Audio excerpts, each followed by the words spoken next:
In this video, we're going to take a look at the top 10 tips for preparing for your AICE exam. This is for Computer Science 9618, which is part of the Cambridge University program. If you're not in Cambridge, hopefully you can still use some of these tips in your computer science class to make you successful. Let's go ahead and take a look at these tips. So tip number 1, create a schedule that you can realistically follow. How many days until the exam? How many days do you need for review? Not how many days do you want for review, how many days do you actually need for review? What days of the week are you going to review, and for how long are you going to review on those days? So establish some short-term goals for studying. What do you plan to accomplish this week when you study? But you should also have some long-term goals for studying as well. What do you plan to accomplish over the next 2 weeks when you study? Go ahead and write down your goals. Writing down goals are more likely to be achieved rather than simply picturing them in your mind, and there's some studies that suggest that. Let's take a look at tip number 2. Create a study group. Having more than just yourself can allow more focus and allow for more accountability. Talking about the content with someone or a group helps reaffirm what you already know and could clarify some things you do not know. If you're unsure about a topic, having a group of people to discuss this with can lead to a much higher success rate. Rather than you trying to figure it out, people can explain it to you so you can understand that topic.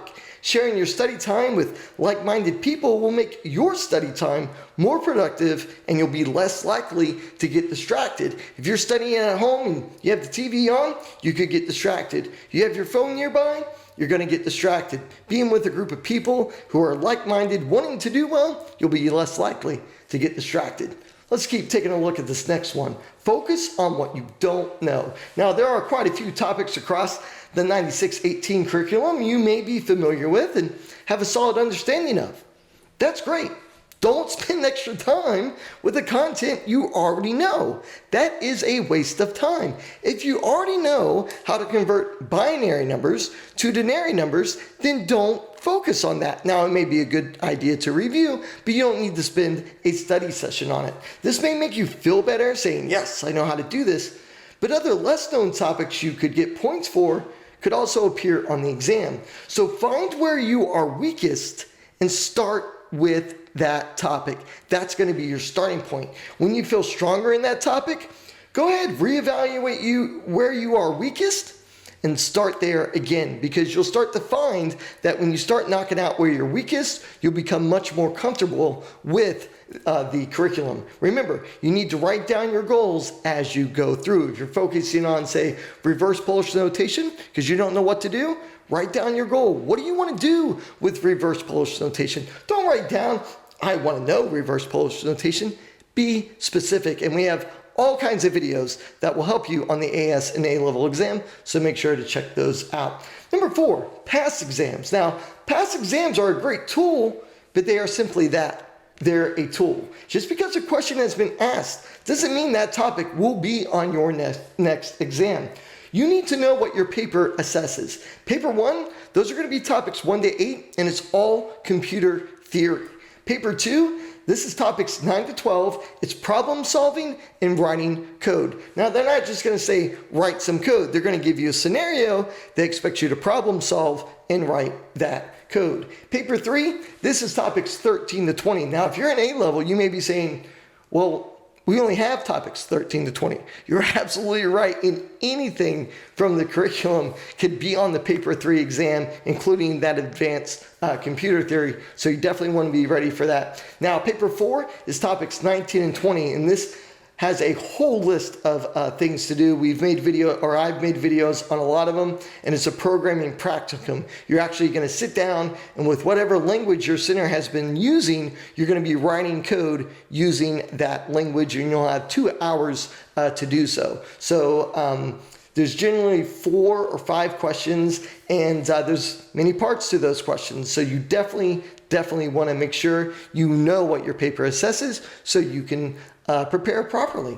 Number 5, don't get burned out. Now, on the days you are not studying, make sure to take a break. On the days you are studying, plan on no more than 2 hours at a time. Because remember, we want to get as much time in as possible, but at the same time, if we study 2 hours every day, we're going to get burned out very quickly, and our drive is just gonna get sucked out of us. We're not gonna be able to do anything. With enough planning ahead and creating a schedule, you could have ample time to learn what you need to. Trying to cram it all in the last 3 weeks or even a month, that is not going to go well. Days before the test, while others are studying and cramming, you'll be reviewing with your group who planned ahead. So make sure to do that. And while you're with your group, ask for help. We are all human.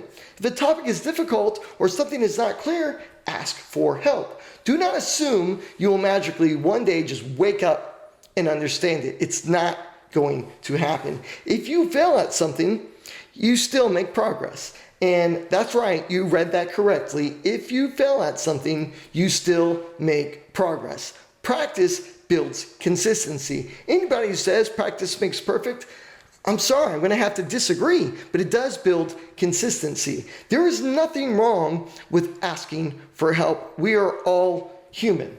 What if I have a stupid question, you may ask? Well, the only stupid questions are the ones that are never asked. And I tell my students that all the time. They say, I have a question. I say, what is it? They're like, never mind. And they're afraid to ask.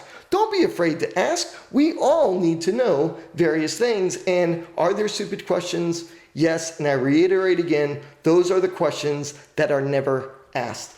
Number 7, write to make it right.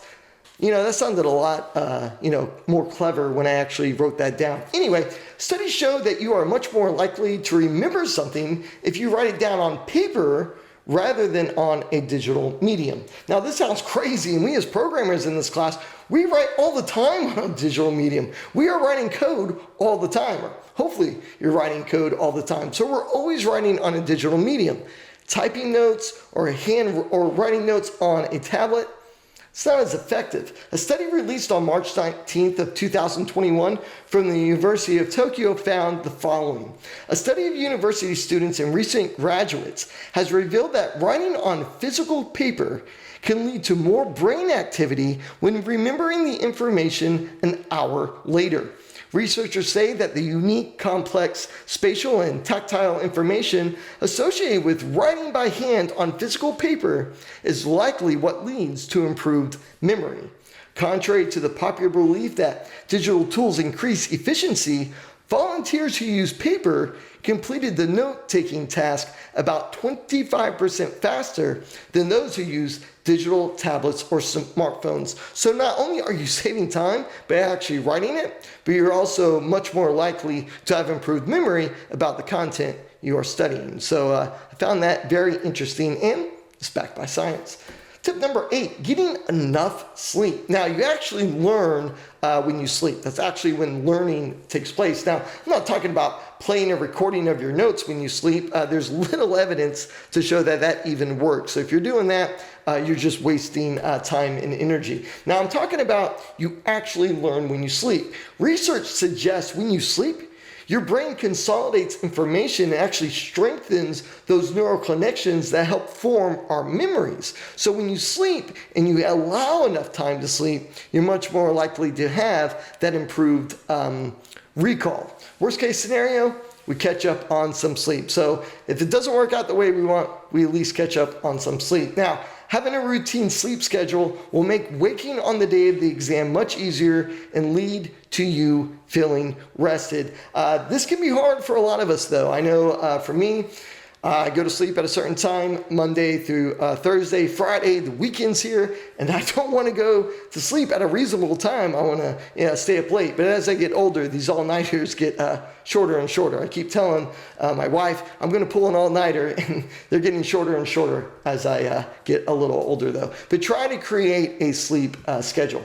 Tip number 9, decode code to learn code. You want to code, and then you want to follow that up with more coding. When you feel you are done and you're ready, you are then ready to start coding. You can never have enough practice coding and writing algorithms. Focus on hard-based problems that you think you could struggle with. If you know you're not going to struggle with it, you're not doing anything to help you out. Now, you will learn something new that you can add to the toolkit. You can put something in your programming toolkit that you didn't know before. You never finish learning how to problem solve, which is what coding is. Coding is problem solving. It's more about problem solving than anything else, including writing code. Work out your frontal lobe so you are stronger than that test that is upon us in a very short time. Now, number 10, you are worth it. Understand and know you are worth it. It doesn't matter what anyone else thinks. We don't care about them. We care about you. Invest in yourself because you are worth it. You are worth having study time, people to study with, time available for you to study, to improve your skills. You are worth it using time to prepare for this test. You're just plain worth it. You can do this. Do not be intimidated by this exam or any exam for that matter. You can do it. Now, I'm not saying this to make you feel good. I'm saying it because it's true. I've been an educator for a very long time. I know what I'm talking about. Now, we are all capable of passing this exam. That's the first thing we need to understand. We are all capable.